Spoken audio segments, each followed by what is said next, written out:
You ask Tiger to solve. This deals with linear equations with one unknown.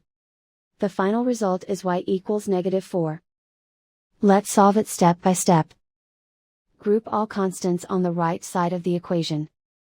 Subtract 8 from both sides.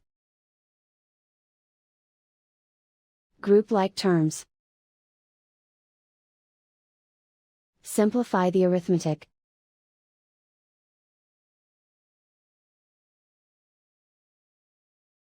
Convert the y into a positive number.